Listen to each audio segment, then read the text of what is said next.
El presidente de la República de Chile en la mañana del 11 de septiembre de 1973. A su derecha, el hombre que estará junto a él en sus últimas horas.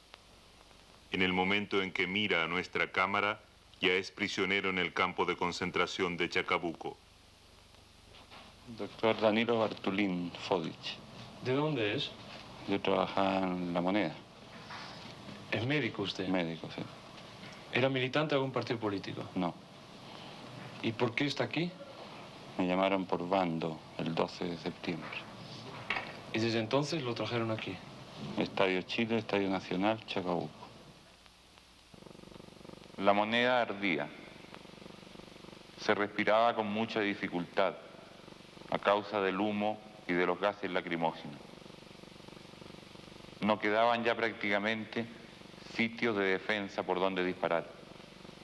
La situación era definitiva. Allende me dijo: tú has sido mi mejor y más leal amigo. Si yo quedo herido, pégame un tiro. Yo le dije: presidente, usted es el último que aquí debe morir. Cuando el presidente Salvador Allende entró en el Palacio Presidencial de La Moneda en 1970, le acompañaban no solo los mejores deseos del pueblo, sino también el odio de la reacción. Ello fortaleció su decisión de defender el cargo legalmente obtenido. Esto lo sabía también la esposa del presidente, Hortensia Bussi de Allende, llamada La Tencha. Porque él siempre dijo de que a él nadie lo sacaba del poder. Si llegaba a ser presidente de la República, él no abandonaría el poder como jamás lo traicionaría. Por lo tanto, Salvador consideraba que era su deber luchar desde La Moneda, que para nosotros es el símbolo del poder constitucional. Y así ha sido a lo largo de la historia chilena. Así que en la mañana del 11, él se fuera de madrugada con un grupo escogido de sus colaboradores y de los compañeros para defenderse de La Moneda, no era de extrañar. La proclama de la Junta Militar de Gobierno. Santiago, 11 de septiembre de 1973. Las Fuerzas Armadas y Carabineros de Chile declaran: primero,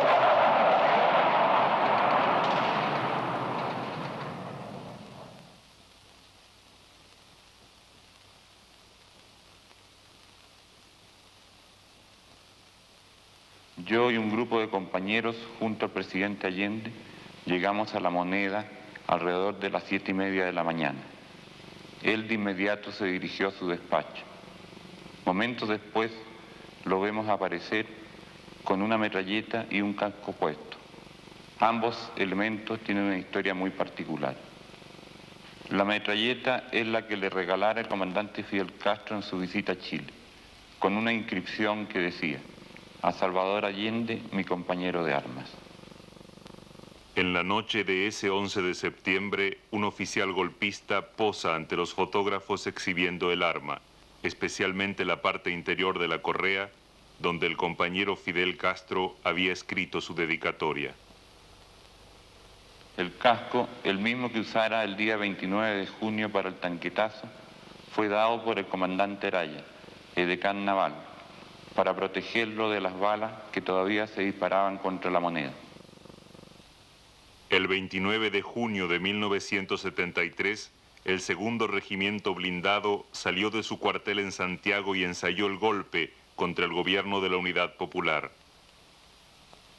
El comandante Araya, ayudante leal, tenía razones para preocuparse por la vida del presidente, porque en ese 29 de junio, las primeras balas disparadas por las armas golpistas estuvieron destinadas al Palacio Presidencial de La Moneda. El comandante Araya ya no está junto al presidente. Fue asesinado unos meses antes. El casco permanecía en un escritorio del despacho del presidente, con instrucciones precisas de no moverlo de ese sitio. Hoy, 11 de septiembre, nuevamente lo vuelvo a usar. El día anterior al movimiento militar de la Junta Militar de Gobierno, recibí la orden del presidente de la Junta, el general Pinochet, de asumir el mando de las unidades que tenían la misión de ocupar la moneda. Este hombre pertenecía desde el comienzo al círculo de los conspiradores. Él quebró su juramento constitucional no solo el 11 de septiembre. ¿Quién es este hombre? ¿De dónde proviene? Soy hijo de un general de ejército, el general Javier Palacios Hurtado, quien vivió también muchos años en Alemania, fue oficial de la Guardia del Kaiser, en Frankfurt am Oder. Mi madre es descendiente de alemanes, por eso siempre digo con orgullo que llevo el 50% de mi sangre alemana, de lo cual me siento muy feliz y orgulloso. En mi juventud estuve de instructor en la escuela militar, posteriormente fui profesor, instructor en la Academia de Guerra y he estado 2 veces comandado fuera de Chile. Durante 1963-64 en el Ejército de Estados Unidos, en el curso para oficiales de carrera, en la Escuela de Infantería en Fort Benning, Georgia.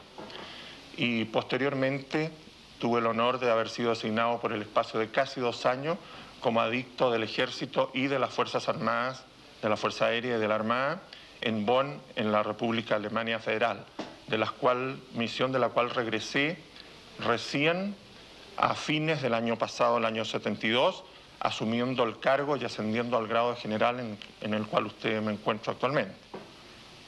Entre las unidades de la reserva y de refuerzo contaba yo con la unidad blindada que existe en Santiago y el día 11 en la mañana, muy temprano, me tuve que hacer cargo de estas tropas porque la operación llamada Silencio obligaba a tomar una serie de medidas en que nadie, solamente ciertos oficiales y jefes supieran de este movimiento hasta la hora que estaba prevista indicada en que la Junta iba a hacer su aparición por radio y televisión.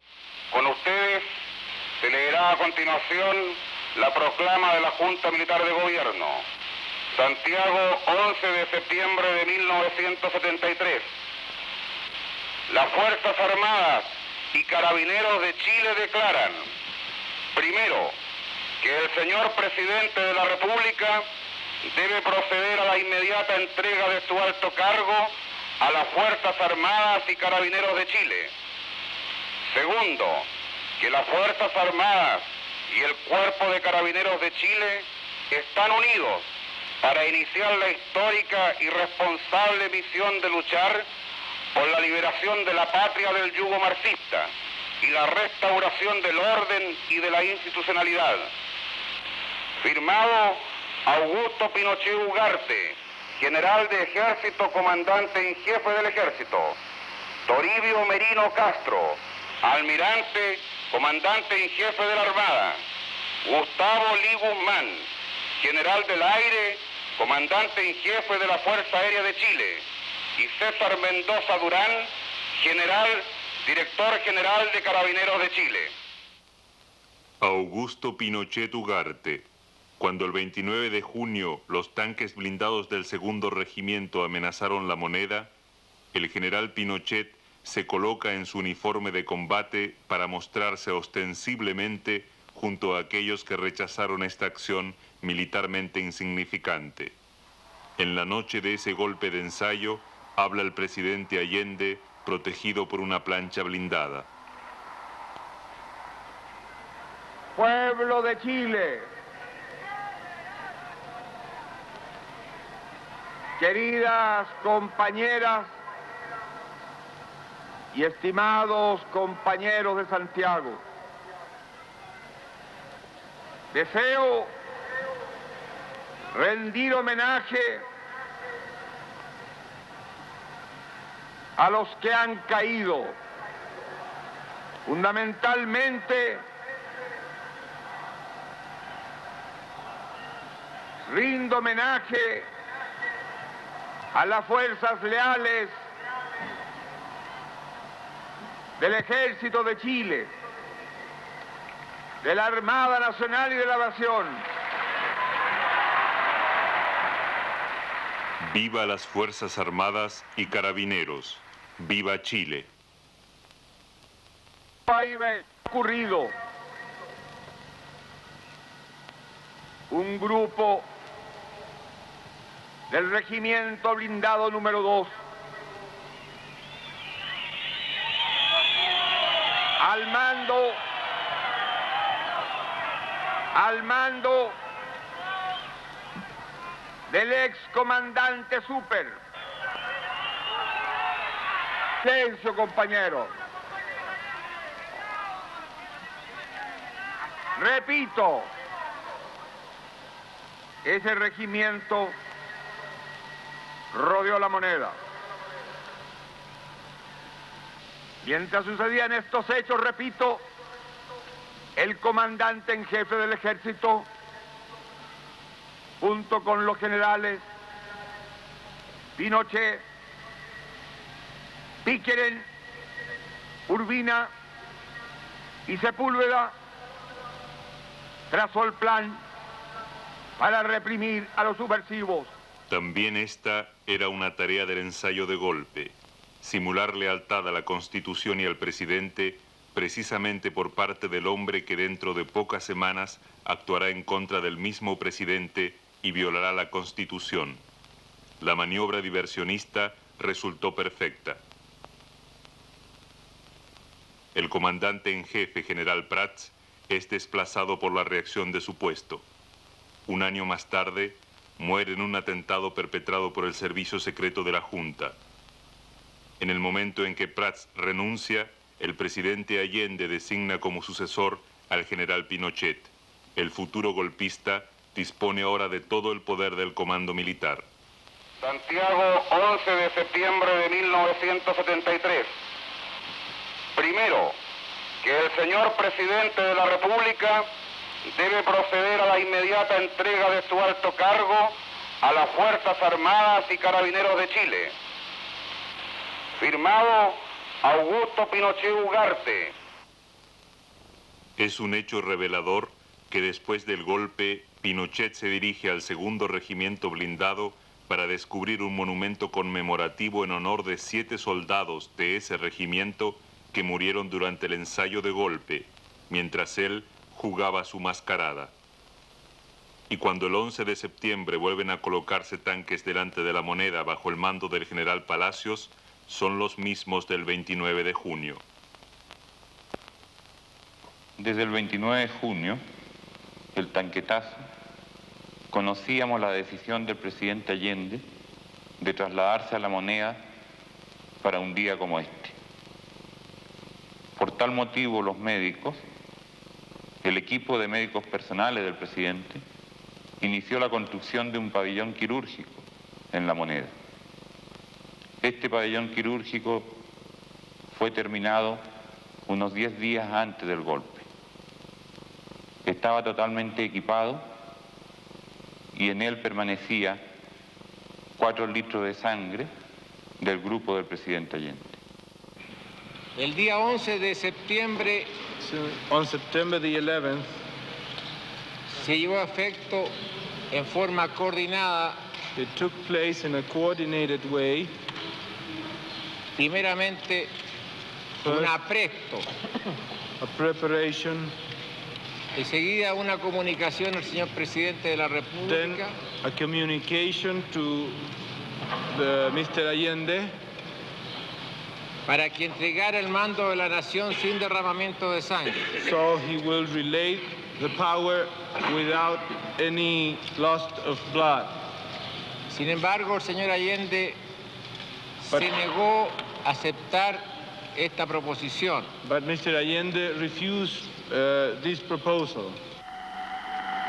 Se ha lanzado una proclama de una supuesta junta militar de gobierno que exige la destitución del presidente Allende.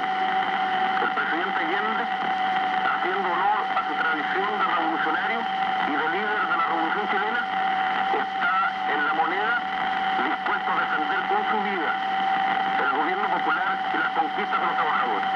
La actitud del compañero presidente señala un ejemplo que debe ser seguido hoy día por todos los trabajadores chilenos, por todo el pueblo de Chile. La Fuerza Aérea el 11 de septiembre tuvo misiones aéreas y terrestres. Las misiones aéreas fueron de 2 clases. Operación Silencio, es decir, colaborar al ejército para silenciar a las broadcasting del gobierno, que eran numerosas. Hacemos un llamado a todos los soldados del Ejército de Chile, a los marinos, a los aviadores, a los carabineros, a desobedecer las órdenes de los oficiales golpistas, a no disparar contra el pueblo. Los carabineros, a cargo de la guardia del Palacio Presidencial, preparan la defensa. Aquí se transporta munición a La Moneda. Soy el comandante Enrique Fernández, comandante de escuadrilla de la Fuerza Aérea de Chile. En el despacho del comandante de escuadrilla, esta vista aérea de la ciudad de Santiago, que en la noche anterior al golpe jugó un papel importante y que prueba cómo todo estaba preparado con anticipación. Bueno, en el presente mapa, a una escala aumentada, sacada por nuestro propio servicio de fotografía, se le hizo el briefing a los pilotos, indicándole los blancos que tendrían que abatirse al otro día a primera hora. Estos blancos consistieron en el sector sur de Santiago, donde estaban instaladas algunas antenas de las radios en ese momento leales al gobierno. Y en el sector norte de Santiago, también otro sector más o menos despejado, donde habían algunas antenas también de algunas radios. A los trabajadores le pido que no se dejen ultimar, pero al mismo tiempo que defiendan su dignidad. Una vez más, tenemos conciencia de que las fuerzas reaccionarias, sirvientes del imperialismo, ponen atajo al anhelo de un pueblo de conquistar por los cauces legales una vida mejor. Se ha dirigido al país el compañero presidente de la República, Salvador Allende. Esta es Portales, la primera de Chile. Yo soy el comandante Mario López Tovar, comandante del Grupo de Aviación número 7 de la Fuerza Aérea de Chile.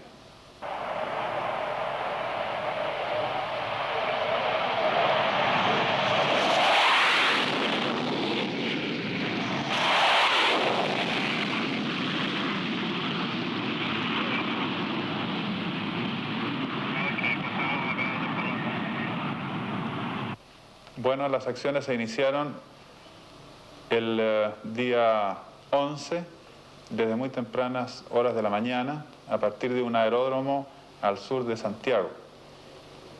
La acción se inició con el silenciamiento de algunas estaciones broadcasting locales partidarias del gobierno.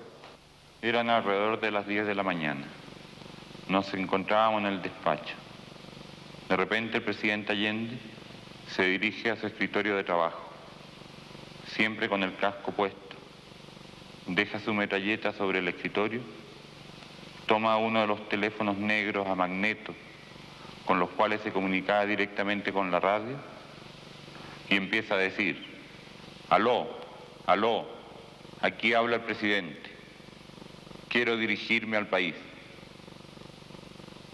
Al parecer, al otro lado de la línea, en los estudios de Radio Magallanes, habían dificultades técnicas para conectarlo. Contra las radioestaciones se emplearon cohetes y también proyectiles de los cañones de los aviones. Finalmente empieza a hablar, totalmente improvisado, con voz tranquila y serena. A nosotros nos impresionó mucho estas palabras. Eran palabras de despedida. Ellas serían finalmente las últimas palabras de Allende. Compatriotas, esta será seguramente la última oportunidad en que me pueda dirigir a ustedes. La Fuerza Aérea ha bombardeado las torres de Radio Portales y Radio Corporación. Seguramente Radio Magallanes será callada y el vital tranquilo de mi voz no llegará a ustedes, no importa, lo seguirán oyendo. Las últimas palabras de Salvador Allende se escuchan todavía. Los trabajadores de Radio Magallanes permanecen en la emisora hasta que sus instalaciones son también destruidas. Siempre estaré junto a ustedes. Por lo menos mi recuerdo tendrá un hombre digno que fue leal a la lealtad. Colocado en un tránsito histórico, pagaré con mi vida la lealtad del pueblo. Y les digo que tengo la certeza que la semilla que entregáramos a la conciencia digna de miles y miles de chilenos no podrá ser cegada definitivamente. Tienen la fuerza, podrán avasallarnos, pero no se detienen los procesos sociales, ni con el crimen, ni con la fuerza. La historia es nuestra y la hacen los pueblos. Trabajadores de mi patria, el capital foráneo, el imperialismo, unido a la reacción, creó el clima para que las Fuerzas Armadas rompieran su tradición, la que le enseñara Schneider y que reafirmara el comandante Araya. Víctimas del mismo sector social que hoy estará en sus casas esperando con mano ajena reconquistar el poder para seguir defendiendo sus granjerías y sus privilegios. Me dirijo sobre todo a la modesta mujer de nuestra tierra, a la campesina que creyó en nosotros, a la obrera que trabajó más, a la madre que supo nuestra preocupación por los niños. Me dirijo a los profesionales de la patria, a los profesionales patriotas, a los que hace días estuvieron trabajando contra la sedición auspiciada por los colegios profesionales, colegios de clase para defender también las ventajas que una sociedad capitalista le da a unos pocos. Me dirijo a la juventud, a aquellos que cantaron, entregaron su alegría y su espíritu de lucha. Me dirijo al hombre de Chile, al obrero, al campesino, al intelectual, aquellos que serán perseguidos, porque en nuestro país el fascismo ya estuvo hace muchas horas presente, en los atentados terroristas, volando los puentes, cortando la línea férrea, destruyendo los oleoductos y los gasoductos, frente al silencio de los que tenían la obligación de proceder. Estaban comprometidos. La historia lo juzgará. Trabajadores de mi patria, tengo fe en Chile y su destino. Superará otros hombres este momento gris y amargo donde la traición pretende imponerse.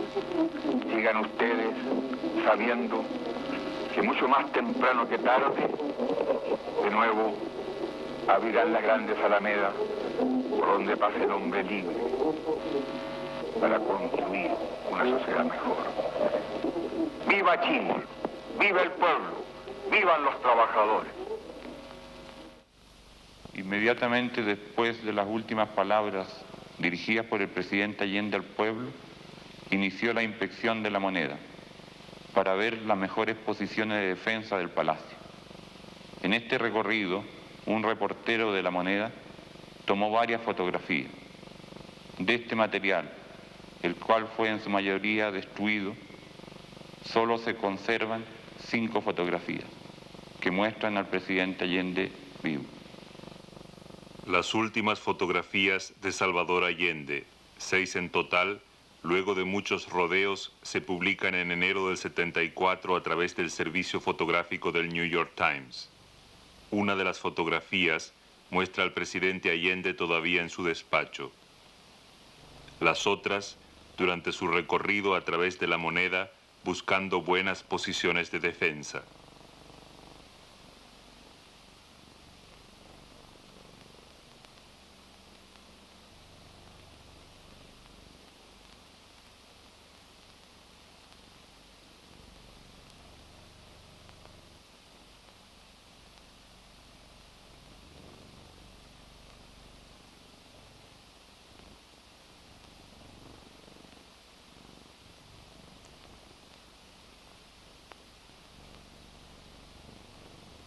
En esos momentos, junto al presidente también uniformados, carabineros, a su cabeza el general Sepúlveda, director general del cuerpo, de quien Allende en su discurso a las 8:55 dijo: En este instante señalo como una actitud digna que aquí está junto a mí el director titular de Carabineros, general José María Sepúlveda, y que en este instante los aviones pasan sobre la Moneda, seguramente la van a ametrallar. Nosotros estamos serenos y tranquilos. Con José María Sepúlveda, el director general de Carabineros que permaneció leal al presidente, los golpistas no pudieron contar. Pero este era el hombre indicado para quien Allende encontró en su último discurso las palabras justas. Más el señor Mendoza, general rastrero, que solo ayer manifestara su fidelidad y lealtad al gobierno, también será nominado director general de Carabineros. Afuera de la Moneda, los carabineros cumplen ya las órdenes del traidor Mendoza. El Palacio de la Moneda deberá ser evacuado antes de las 11 horas. De lo contrario, será atacado por la Fuerza Aérea de Chile y fuerzas terrestres. A carabineros que se encuentran en la Moneda se les pide que abandonen de inmediato. Firmado, comandantes en jefe del Ejército, Armada, Fuerza Aérea y Director General de Carabineros. El general Sepúlveda se encuentra sin poder de mando en la Moneda, razón por la cual el presidente Allende lo libera de sus obligaciones. Hacia las 11 horas, la guardia del palacio abandona sin armas y alzando pañuelos blancos el edificio cercado. Una vez comunicado el ultimátum de bombardear la Moneda a las 11 de la mañana, iniciamos la búsqueda de un sitio de refugio antiaéreo. Nos decidimos finalmente por un lugar que quedaba en una de las alas laterales del Palacio de la Moneda, protegido por grandes muros. Hay carabineros y ciudad se escuchan más y más detonaciones de armas de fuego, de gran poder de fuego, y faltan 20 minutos para las 11. ¿Y se sabe algo ya desde la Moneda? No, absolutamente nada, porque ya en esto hace cosa de 5 minutos dejó de transmitir la última radio de la Marcita que estaba en este momento en funciones, que era la radio Magallanes. Esa era la última radio y fue acallada hace algunos instantes, tal como había prometido la Junta Militar, que tiene a cargo toda esta operación y todo este alzamiento, porque la verdad es que es un golpe militar muy serio y el presidente de la República, creo yo, que tendría que emitir alguna declaración o entregar ligeramente su renuncia para evitar males mayores. En estos momentos el presidente de la República ya no tendría ningún medio por el cual transmitir su pensamiento. No, en absoluto. No, por lo tanto, lo último que le quedaría para evitar un bombardeo a la Moneda sería... Evitar el ultimátum sería... entregar su alto cargo, tal como dijo la Junta Militar en el comunicado número 1.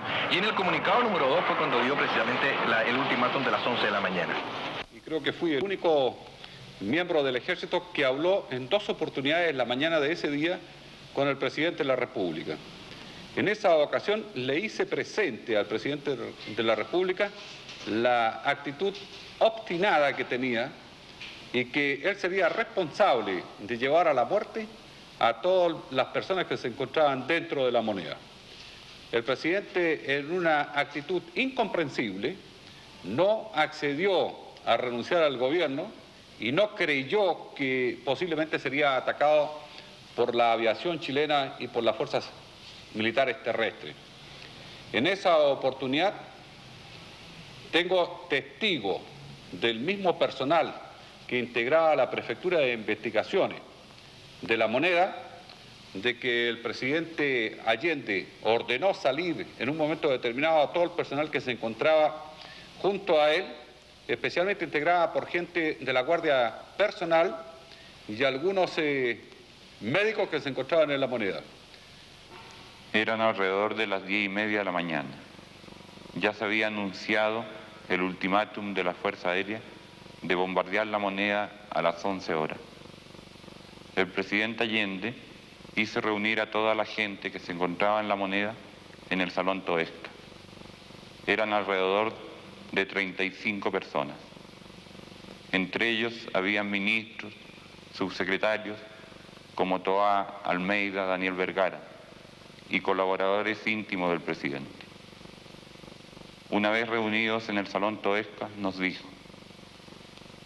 solo tienen obligación de quedarse junto a mí, mi guardia personal, y todo aquel que tenga un fusil y sepa disparar.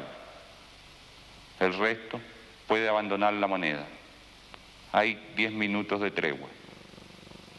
Todos los que ahí nos encontrábamos decidimos quedarnos junto al presidente Allende. En La Moneda permanecen aún 35 personas. En contra de las mismas están movilizados un regimiento blindado apoyado por infantería y aviones de combate del tipo Hawker Hunter, listos para el ataque en sus bases en el sur de Santiago. Entre las 35 personas que se encontraban en La Moneda había un grupo de 8 mujeres. Entre ellas estaban 2 hijas de Allende, Isabel y Beatriz, esta última embarazada de 7 meses.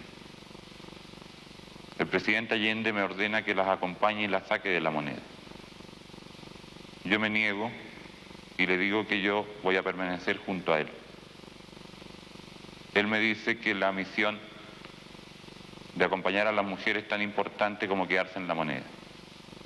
A pesar de ello, yo insisto en quedarme. Sin embargo, la acompaño hasta la puerta. Veo cómo abandonan La Moneda y Beatriz regresa. Me pide que le abra la puerta y la deje entrar. Yo le digo que las instrucciones del presidente son que abandonen La Moneda y le cierro la ventanilla de la puerta. Beatriz, llamada Tati, secretaria privada de su padre y muy estrechamente ligada a él, quería luchar en La Moneda. Nunca pudo superar el 11 de septiembre y en 1977 puso fin a su vida. Faltando 7 minutos para las 11 de la mañana. Eso querría decir entonces que los aviones que tendrían que cumplir esta misión estarían ya preparándose en sus respectivas bases. Se produce un llamado del Ministerio de Defensa, centro operativo de los golpistas, ofreciéndole al presidente, por encargo del general Fanchoven, un avión para que abandonara el país, junto a sus familiares y un grupo de personas que le indicaron. El presidente da instrucciones que se le conteste en los siguientes términos. Un presidente no arranca en avión. Dígale al general que sepa comportarse como soldado, que yo sabré cumplir como presidente. Compañera Tencha, los golpistas querían poner a disposición del presidente Salvador Allende un avión para que él pudiera abandonar el país junto a sus familiares y sus colaboradores más íntimos. ¿Estuvo en discusión tal posibilidad entre ustedes? Jamás. A lo largo de una vida en común de tantos años, más de 30 tantos años, conocía muy bien el pensamiento político y el pensamiento íntimo de Salvador. Salvador siempre criticó a los presidentes latinoamericanos que debido a golpes militares los ponían rápidamente en un avión en condiciones muy humillantes. Algunas veces tarde en la noche tenían que salir en pijama con su familia como huyendo del país. Él siempre sostuvo de que a él eso jamás le ocurriría. Durante 4 oportunidades se le pidió que se rindiera garantizándole la vida, garantizándosele la vida, y enseguida que se le llevaría al país donde él quisiera con su familia. En un momento se produce un llamado de un almirante golpista, el cual dice que se le comunique al presidente que el general Pinochet quiere parlamentar con él y que estaría en condiciones de enviarle un vehículo para que se reuniera en el sitio en que él se encontraba. El presidente dice: contéstele que un presidente digno recibe en la presidencia, que si él quiere parlamentar, que venga aquí a hablar conmigo.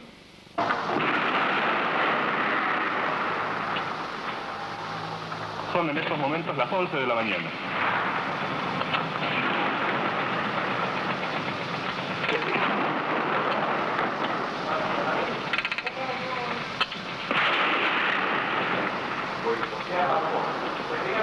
Esto estamos escuchando en los momentos culminantes del ultimátum que las Fuerzas Armadas han dado al presidente de la República y a quienes están en La Moneda.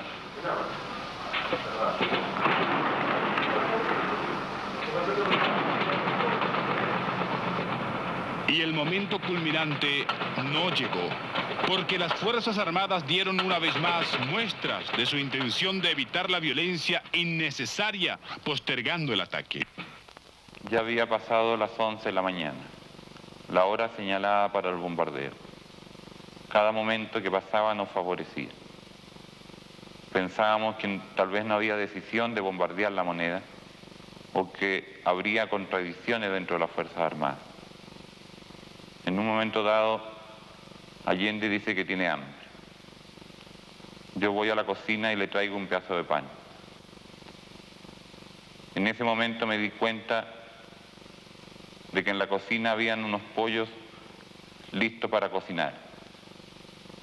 Yo pensé que tal vez el tiempo que debíamos permanecer en La Moneda iba a ser largo y decidí empezarlos a cocinar. Estaba buscando los ingredientes cuando siento el silbido de la primera bomba. A los pocos segundos estalla la bomba a muy pocos metros de donde yo me encontraba.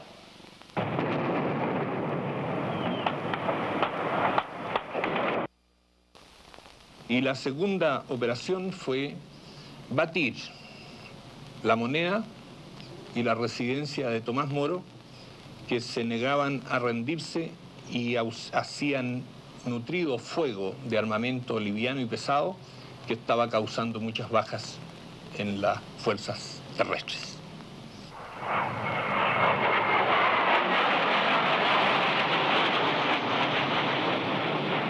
El primer rocket cayó exactamente a las 12 más un minuto o menos un minuto, no recuerdo exactamente la hora en este momento.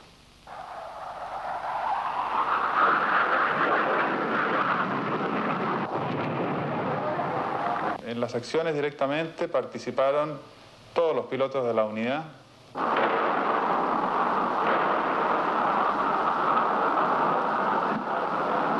El ultimátum de las Fuerzas Armadas está siendo cumplido en estos instantes. Aviones de guerra sobrevuelan la ciudad de Santiago y los estampidos que se han escuchado corresponden a cohetes lanzados por estas aeronaves de guerra.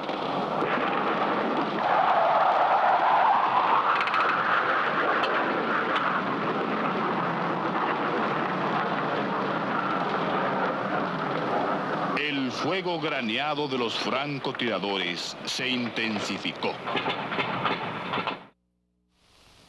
En los alrededores de La Moneda se dispara desde los techos y ventanas de los edificios del barrio cívico.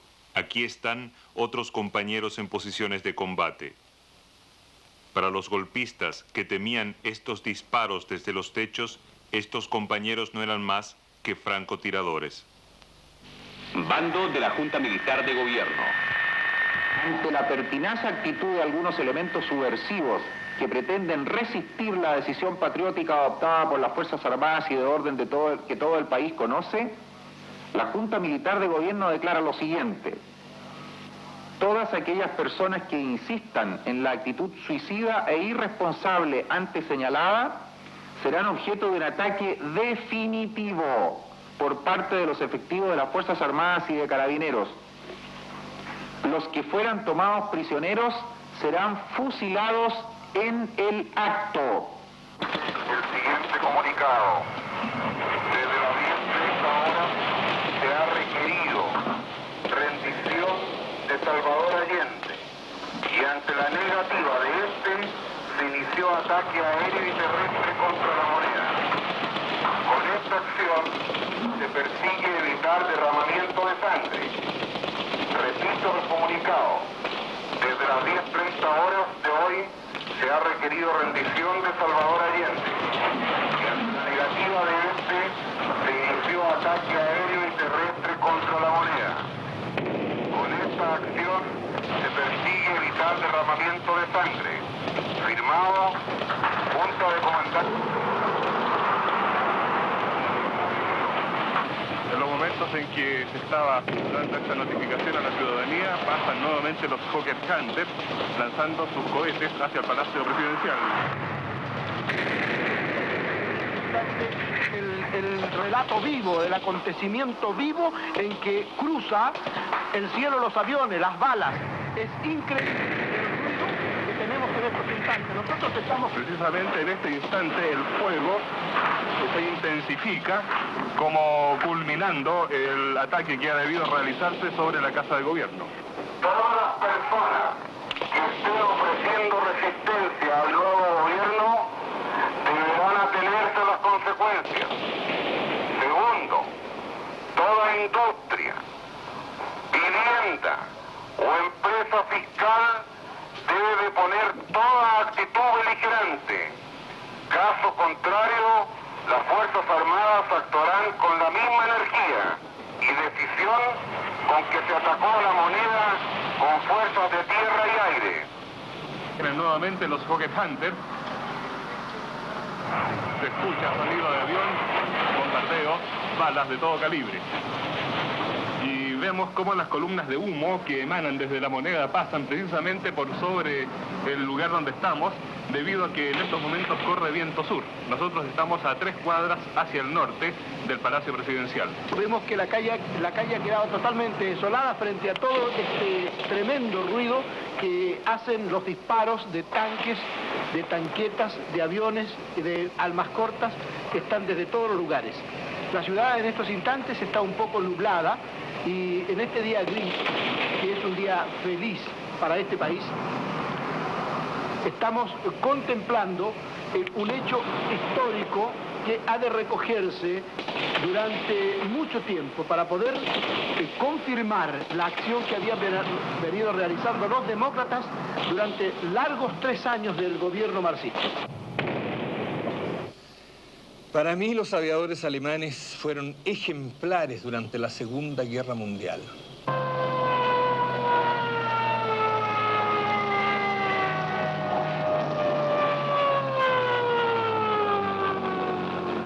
Mölders, Galán, no sé cómo se pronunciará, y no tengo en este momento más nombres, pero tengo un libro donde tengo la historia de todos los haces de la guerra, y especialmente por el lado de Alemania es donde hay mayor número de haces, que fue una fuerza aérea muy eficiente la que montó Alemania en la Segunda Guerra.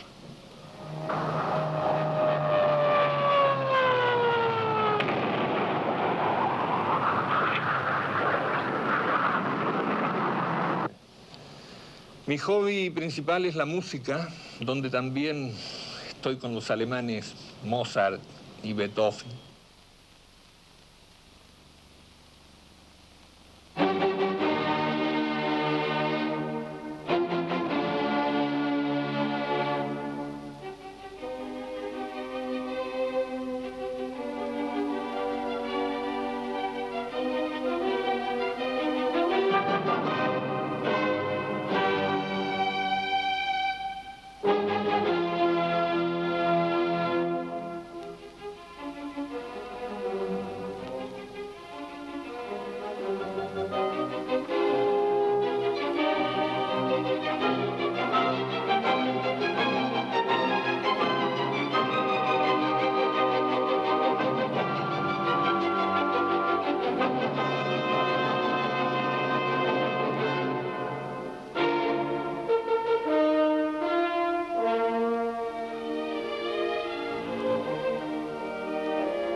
estado siempre orgulloso de mi Fuerza Aérea, no solamente el día 11. El día 11 ellos coronaron mis aspiraciones.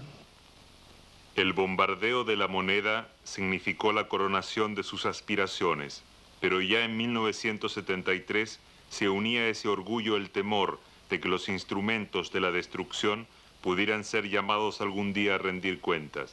Cuando nuestra grabadora seguía funcionando sin que él lo supiera después de la filmación, el general no quiso acceder a un pedido. ¿No se podría entrevistar a uno de estos pilotos?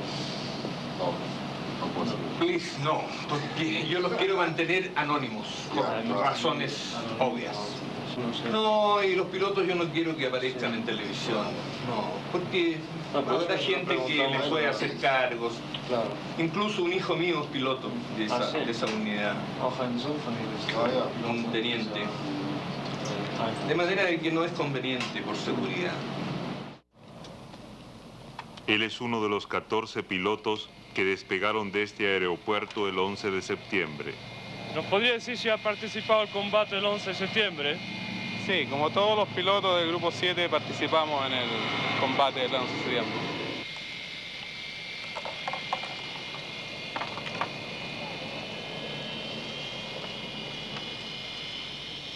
Aquí otro. ¿Nos podría decir si ha participado en el combate el 11 de septiembre? Sí, en realidad, como todos los pilotos de este grupo, participé en esa misión. Al tercero ya lo conocemos, comandante de escuadrilla Fernández. ¿Usted también participó en este combate? Sí, señor. Comandante del grupo López. ¿Usted también participó a la acción? Sí, señor. El comandante del grupo López adornó luego su despacho con esta fotografía de recuerdo.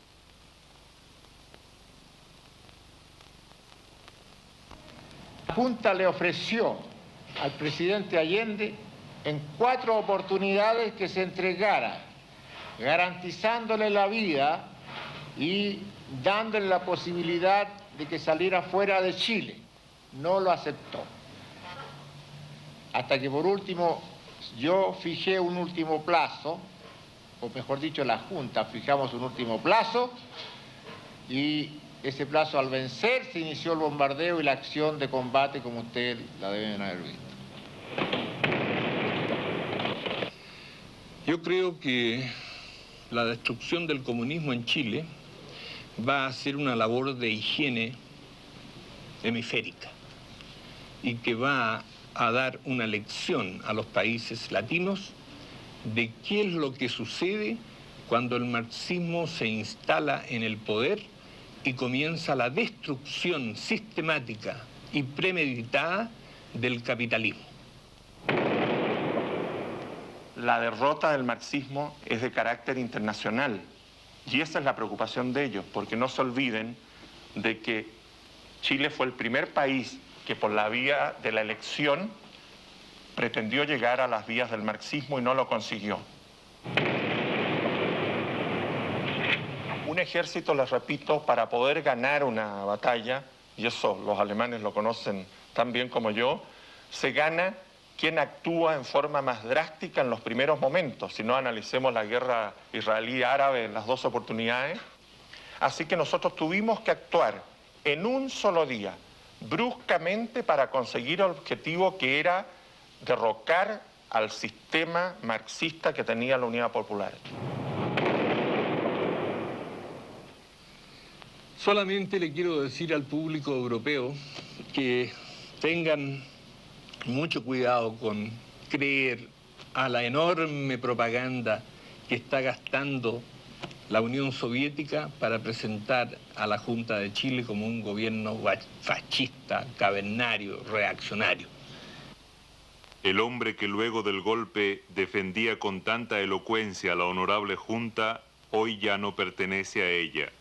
Durante el montaje de esta película sobre el 11 de septiembre de 1973, nos llegó la noticia de que aquellas imágenes de la Junta ya no incluirían al general Lee en el futuro.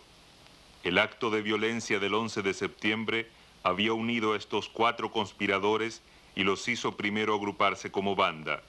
pero aunque los miembros de la Junta intentaban demostrar su unidad todas las veces que les fue posible hacerlo, y por mucho que repartían distinciones y condecoraciones, siempre se encontraban bajo múltiples presiones.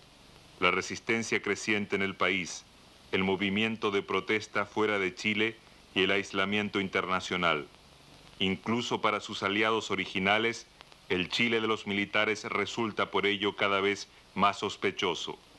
La protesta mundial tenía que producir necesariamente contradicciones en el interior de esta Junta, acerca de la estrategia y la táctica en el ejercicio del poder.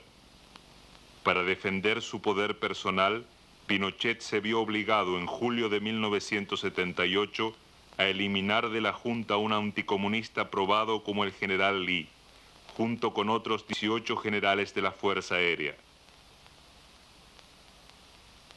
El jefe de la Junta, Augusto Pinochet Ugarte, la pose segura del autócrata, no puede ocultar el hecho de que también su posición está amenazada. Las ruinas de la moneda no resultaron ser un cimiento firme para el reinado de los generales. El final del 11 de septiembre de 1973 dejaría constancia al respecto. Una vez que cesó el bombardeo, el presidente Allende dio orden de investigar los daños y las bajas. Después de un rápido chequeo, se comprueba que no hay ningún muerto, pero que la destrucción del palacio era bastante grande y los incendios venían por 3 o 4 sectores. Cuando el fuego se ha apagado y el humo se disipó, se abren las puertas del Palacio Presidencial de la Moneda para la visita. Concluido en el año 1786 por encargo de los dominadores españoles bajo la dirección del arquitecto italiano Toesca. Destruido en el año 1973, el primer día del dominio de la Junta. Estos muros calcinados conservaban como reliquia nacional la declaración de la independencia del país, firmada con su propia sangre por Bernardo O'Higgins, el padre de la patria. El documento hoy solo puede verse en este fragmento de una vieja película, ya que el original se quemó también en el fuego del 11 de septiembre de 1973.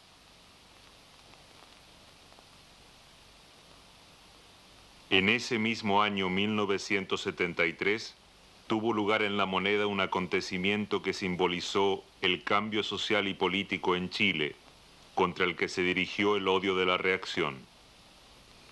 Uno de mis recuerdos más imborrables de mi trabajo junto al presidente Allende fue el haber asistido a la ceremonia de entrega del Premio Lenin de la Paz, que se efectuó en Santiago de Chile. Hubo una ceremonia en La Moneda, la recuerdo perfectamente bien. Asistimos con mis hijas y también llevé a mi nieto mayor para que recordara un poco de la historia, lo que sería la historia de Chile.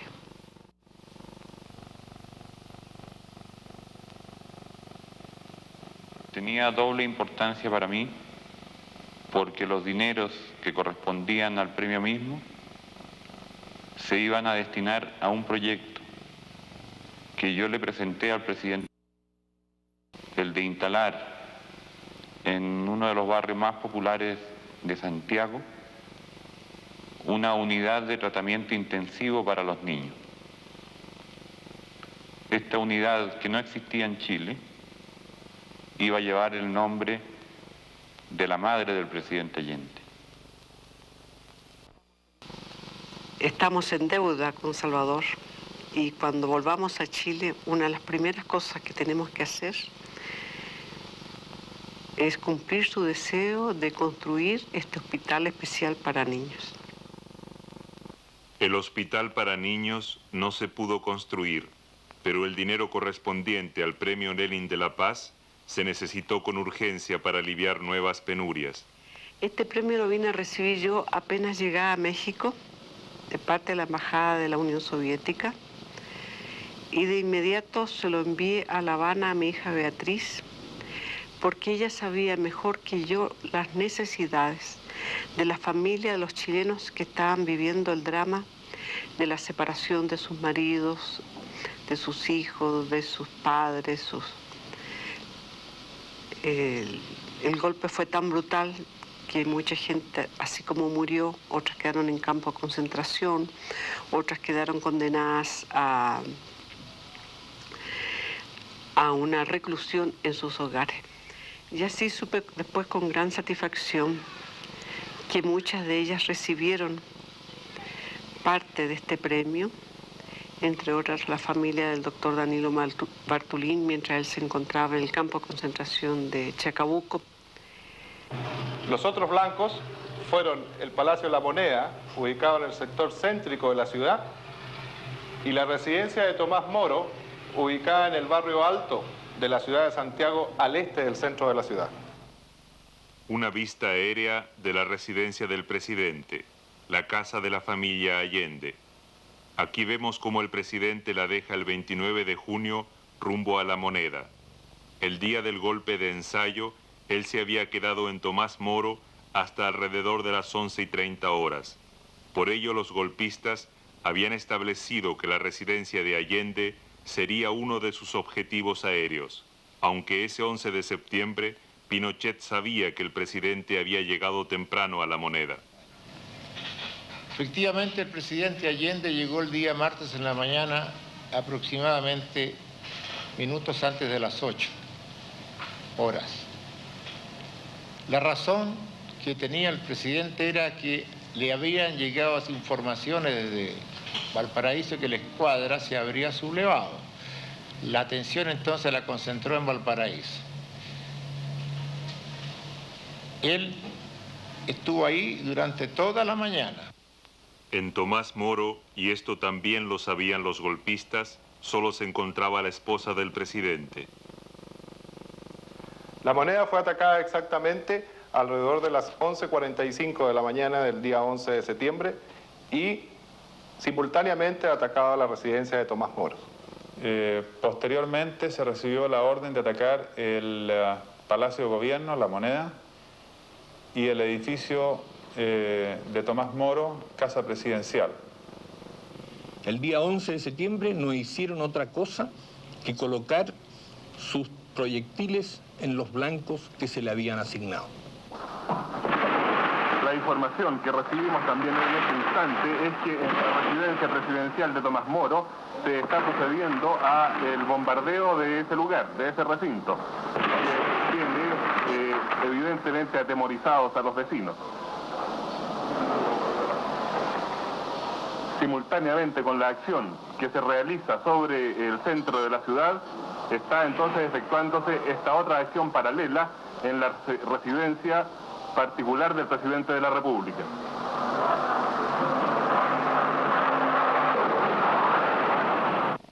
Un impacto de cohete. Luego irrumpe la soldadesca saqueando todo lo que le parece utilizable. Lo que queda es destruido. En el exilio mexicano de La Tencha, mucho es lo que recuerda los años en los cuales La Moneda era la sede de Salvador Allende. Y mucho recuerda aquí las horas pasadas por la familia en la residencia del presidente. Pero no son solo recuerdos. Aquí continúa escribiéndose la historia de la resistencia chilena, que es también la historia de la solidaridad internacional. La felicidad de Chile comienza por los niños, un anuncio de días felices. Un bordado que muestra a Chile como una cárcel, realizado por mujeres cuyos familiares se encuentran desaparecidos, destinado a la venta en actos de solidaridad en todo el mundo. Soy un muñequito chileno y quiero trabajar por los niños de mi patria. Estoy hecho de restos de lana. Una vista del campo de concentración de Chacabuco, tallada allí mismo por un prisionero. La Tencha, que vive en este cuarto y sigue completando su interior, continúa la lucha de Salvador Allende. Desde el 11 de septiembre de 1973, Cuando se perpetró el crimen que ha sumido a Chile en la noche del terror, la casi totalidad de los pueblos del mundo nos han expresado su generosa solidaridad. Los chilenos valoramos la amplitud del movimiento de apoyo a nuestra justa causa antifascista. Apreciamos en primer término la actitud de la Unión Soviética, de los demás países socialistas y de todas aquellas fuerzas democráticas que nos prestan una ayuda consecuente. Cuando en las más lejanas cárceles de Chile, los presos del régimen fascista escuchan clandestinamente las emisoras de Radio Moscú en sus pequeños receptores a pila, un sentimiento de esperanza estremece a nuestros compatriotas, que saben así que no están solos, que la gran patria socialista no los olvida, y al luchar por la paz, por la distensión, por la amistad entre los pueblos, están luchando también por ellos. Hortensia Bussi de Allende, la Tencha, una embajadora de la resistencia chilena internacionalmente valorada como combatiente por la libertad de su país, estimada digna en el año 1977 de recibir ella misma un premio Lenin de la Paz. Esta recompensa la entregaré a la causa de la resistencia chilena. Me siento, pues, con mayores deberes que antes, y a ellos debo consagrarme, segura de que, como dijo el compañero Salvador Allende en su última intervención, más temprano que tarde y a través de la lucha, se abrirán las grandes alamedas por donde pase el hombre libre para construir una sociedad mejor. Es una prueba para la autoridad moral de los Allende que la radio golpista se sirviera de su nombre para desmoralizar a la resistencia en el país. En el mediodía del 11 de septiembre de 1973, la emisora local de Valparaíso dio a conocer esta noticia falsa. En la capital fue necesario atacar el Palacio de la Moneda y la residencia presidencial de la calle Tomás Moro, obteniéndose finalmente la rendición del expresidente de la República, quien hizo abandono de la Casa de Gobierno por la puerta de Morandé 80. Francotiradores apostados en edificios públicos circundantes al palacio sostuvieron permanente tiroteo sin que se comprobase la intención de dicha acción en cuanto al objetivo de eliminar a Salvador Allende o evitar que éste abandonara el lugar. La familia del expresidente se encontraba protegida en la escuela militar, donde aún permanece. Se informó que el señor Allende saldría en horas de la tarde del país con la protección necesaria para su seguridad personal. Desde las 9 de la mañana, en que prácticamente acordonamos la Moneda, hasta mediodía, en que con la coordinada acción de la Fuerza Aérea, que efectuó primeramente el bombardeo con los Hawker Hunter, y posteriormente, ante la intimidación de rendición que se le exigió al señor Allende y que no fue aceptada en 2 oportunidades, incluso habiéndosele ofrecido que abandonara el país con su familia donde él quisiera en un avión, inicialmente en un helicóptero, y que fue negada, recibí la orden de avanzar con mis tropas y de ocupar la Moneda. Objetivo que logré alrededor de las 2 de la tarde, y el avance fue muy lento debido a la acción de francotiradores que nos disparaban a mansalva desde todas las direcciones y periferias de lo que aquí se llama barrio cívico. En realidad fue una tarea ardua en sus comienzos y difícil. Después del bombardeo, vi al presidente Allende en una de las posiciones de combate, cómo disparaba su metralleta, tendido en el suelo, contra los militares golpistas. Pero la parte más difícil fue la que nos correspondió dentro de la Moneda, porque la Moneda no solo se defendía con fuego de armas, sino que con fuego del incendio que habían producido el cañoneo de los tanques y la acción de la aviación. Eran alrededor de 1:15 El presidente Allende me envió al primer piso a ver la situación de los otros compañeros. La Moneda ardía, el agua corría por las escaleras, ya no había sitio de defensa. En el primer piso me encontré con 3 o 4 compañeros que estaban en una pequeña pieza. De repente, y en forma brusca, entran 10 a 15 militares. Nos tiran al suelo, nos amenazan con sus armas y nos arrastran fuera a la calle.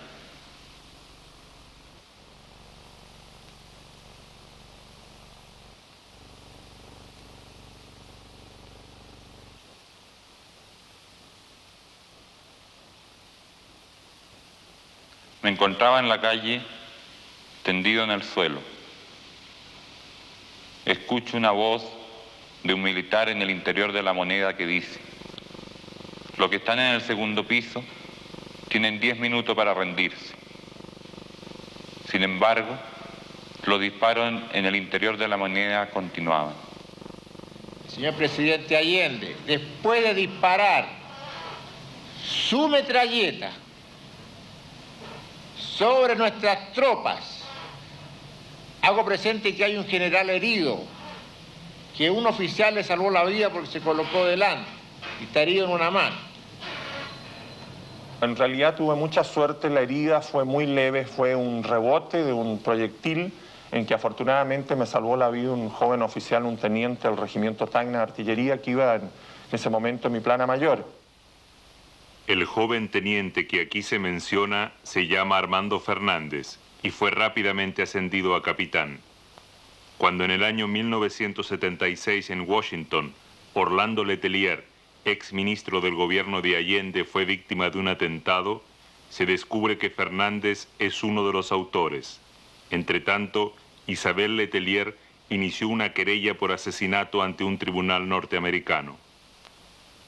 Y me cortó prácticamente una venita y eso es muy llamativo en cuanto a sanguíneo, pero no es muy doloroso en cuanto a herida.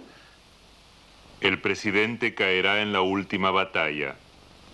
Junto a él cae la democracia chilena, pero la televisión de la Junta convierte a este general por una leve herida en víctima y héroe de ese día. Palacios, quien estuvo a cargo de la operación para ingresar al Palacio de la Moneda. En la mano muestra los rostros de una bala, producto de una metralleta disparada por un elemento del grupo de amigos personales del expresidente Allende. Felipe, Mauricio, Aníbal, Pascual, Eduardo, Julio,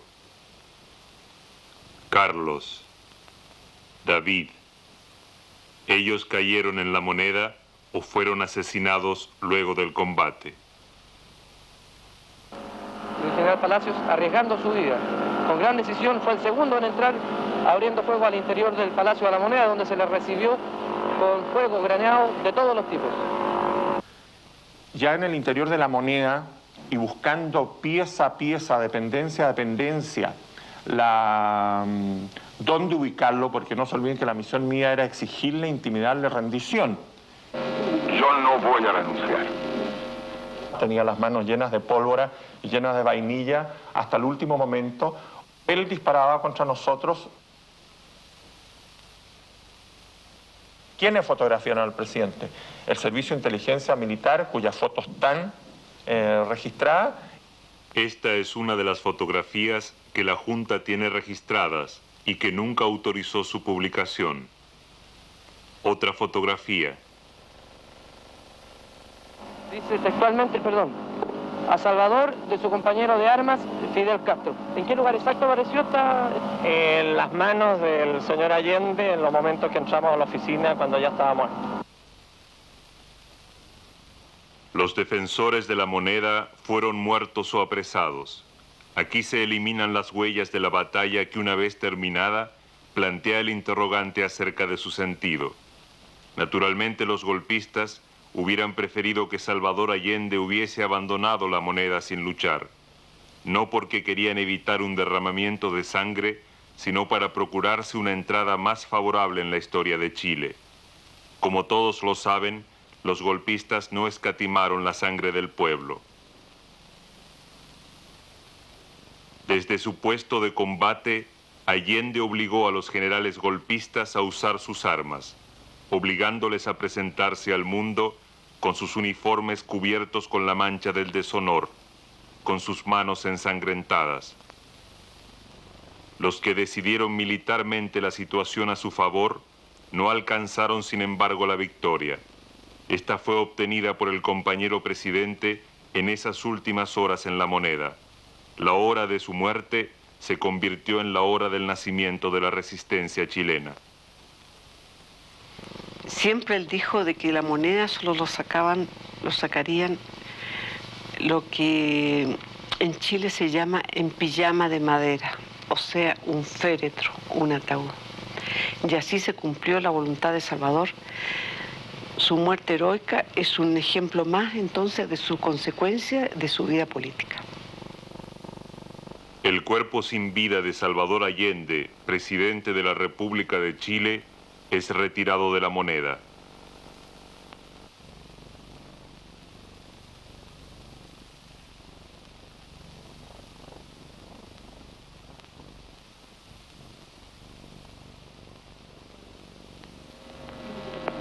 Colocado en un tránsito histórico, pagaré con mi vida la lealtad del pueblo. Y les digo que tengo la certeza que la semilla que entregáramos a la conciencia digna de miles y miles de chilenos no podrá ser cegada definitivamente. Tienen la fuerza, podrán avasallarnos, pero no se detienen los procesos sociales, ni con el crimen,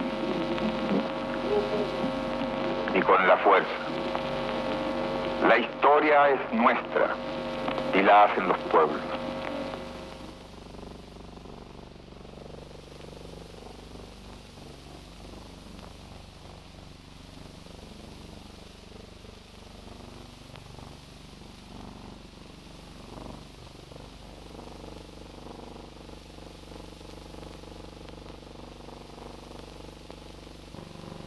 Hace poco fui a Cuba a convivir con mis nietos, los hijos de Beatriz, que viven en La Habana. Los encontré hermosos, crecidos, sanos y muy cariñosos. Tati dejó 2 pequeños hijos, Maya, que tiene actualmente 6 años, y Alejandro Salvador, que tiene 4. Y ellos son felices en La Habana y crecen al calor de la Revolución Cubana. Alejandro, en homenaje al comandante Fidel Castro, que era su nombre en la clandestinidad, que él usaba en la clandestinidad. Y Salvador, en homenaje a su abuelo. Salvador Allende tenía 3 hijas, de las cuales Beatriz trajo al mundo su nieto más joven. El compañero Fidel Castro dispuso en un decreto especial que el niño nacido en Cuba pueda llevar el nombre de su abuelo, Alejandro Salvador Allende. Digan ustedes, sabiendo que mucho más temprano que tarde, de nuevo abrirán las grandes alamedas por donde pase el hombre libre para construir una sociedad mejor. ¡Viva Chile!